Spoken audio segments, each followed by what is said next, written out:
మహిళ బయట తిరగాలంటే ఆంక్షలు, నచ్చిన దుస్తులు వేసుకోవాలంటే ఆంక్షలు, చదువుకోవాలంటే ఆంక్షలు, ఇలా ఎటు చూసినా రూల్స్ రూల్స్ రూల్స్. ఇప్పుడు కాస్త స్ట్రైక్ అయి ఉంటుంది కదా, ఏ దేశం గురించి చెప్పబోతున్నానో? తాలిబాన్ల ఇలాకా ఆఫ్ఘనిస్తాన్ గురించి. మహిళలకు స్వేచ్ఛ అనే కాన్సెప్ట్ వాళ్ళ డిక్షనరీలోనే లేదు. ఇప్పటి వరకు దుస్తులు, చదువుల మీద మాత్రమే ఉన్న ఈ కండిషన్స్ ఇప్పుడు ఇంకాస్త ముదిరాయి. స్త్రీ స్వేచ్ఛకు అసలు చోటివని ఆ దేశ పరిస్థితుల గురించి, ప్రవేశపెట్టిన కొత్త రూల్స్ గురించి ఈ రోజు బిగ్ స్టోరీలో తెలుసుకుందాం.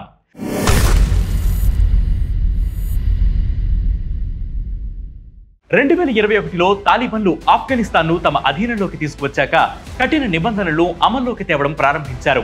షరియా చట్టాల ప్రకారం మొదట ఆ రూల్స్ ను స్థానిక పాలకులు వారి ఇష్టానుసారం తమ పరిధుల్లోని ప్రాంతాలలో అమలు చేసేవారు.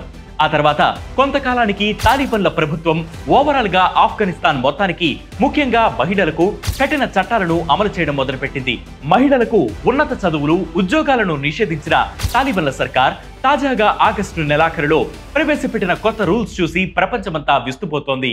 ప్రాపగేషన్ ఆఫ్ వర్చ్యూన్ అండ్ ప్రివెన్షన్ ఆఫ్ వైస్ అనే పేరుతో ప్రవేశపెట్టిన ఈ చట్టాలలో అసలు మహిళలు గొంతు ఎత్తడానికి వీల్లేదని రూల్స్ తెచ్చింది. ఓ మహిళ బయట ఉన్నప్పుడు ఆమె గొంతు కూడా వినిపించకూడదట.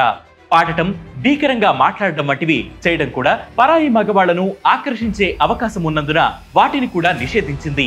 పరిచయం లేని స్త్రీ పురుషులు ఒకరినొకరు చూసుకోకూడదట.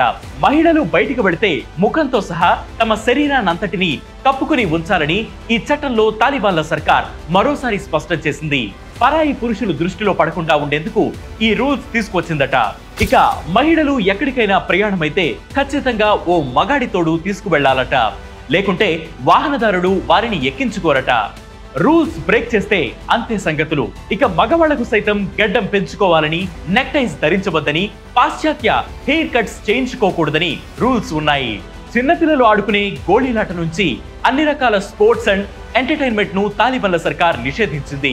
ఇవన్నీ గ్యాంబ్లింగ్ పరిధిలోకి వస్తాయని పరిగణించి షరియా చట్టాలకు విరుద్ధం కనుక వాటిని బ్యాన్ చేసింది. ఇక ఎక్కడికక్కడ ముహ్తసిబ్ అనే మోరల్ పోలీసులను కూడా నియమించింది. రూల్స్ బ్రేక్ చేసిన వారిని పట్టుకుని శిక్షించవచ్చు. పట్టుబడిన వారికి 3 రోజుల పాటు శిక్ష విధించే అధికారం కూడా వీరికి ఉంది. ఆపై ఉన్నతాధికారులకు అప్పగించవచ్చు. ఇటువంటి కఠిన చట్టాలను ఎదుర్కోవడం ఆఫ్ఘన్ ప్రజలకు కొత్తమీ కాదు.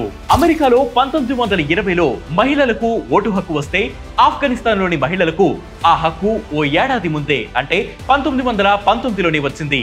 ఇక అప్పటి నుంచి ఆఫ్ఘన్ కు అభివృద్ధి బాటలు పడ్డాయి. వస్త్రధారణ, ఉపాధి, విద్య ఇలా అనేక రంగాల్లో మహిళలకు స్వేచ్ఛ దక్కింది. మొదట ఇది ఉన్నత కుటుంబాలకు పరిమితం కాగా 1960 నుంచి 1980 మధ్య అది ఆ దేశమంతటా విస్తరించింది. మహిళలు ఎన్నో ఉన్నత పదవులు చేపట్టి ఆ దేశ పురోగతిలో కీలక పాత్ర పోషించడం మొదలుపెట్టారు. ఇక ఇలా అంతా బాగుందనుకున్న టైంలో 1996లో తొలిసారిగా తాలిబాన్ల నీడలు ఆ దేశాన్ని కమ్ముకున్నాయి. 2001 వరకు షరియా చట్టాల అమలు, కఠిన పాలన సాగించిన తాలిబాన్ల సర్కార్ ఆ తర్వాత అమెరికా దాడులతో కూలిపోయింది. మళ్లీ పునర్వైభవం వస్తోందని ప్రజలంతా సంతోషించే తరుణంలో మరోసారి తాలిబాన్లు దేశాన్ని అధీనంలోకి తీసుకువచ్చి కథను మొదటికి తీసుకువచ్చారు. తాలిబాన్ల కఠిన చట్టాలపై మీ అభిప్రాయాన్ని కింద కామెంట్ సెక్షన్ లో మెన్షన్ చేయండి. దాంతోపాటు వేటి న్యూస్ యాప్ ని ఫాలో అవ్వండి. వేటి న్యూస్ తెలుగు యూట్యూబ్ ఛానల్ ని సబ్స్క్రైబ్ చేయండి.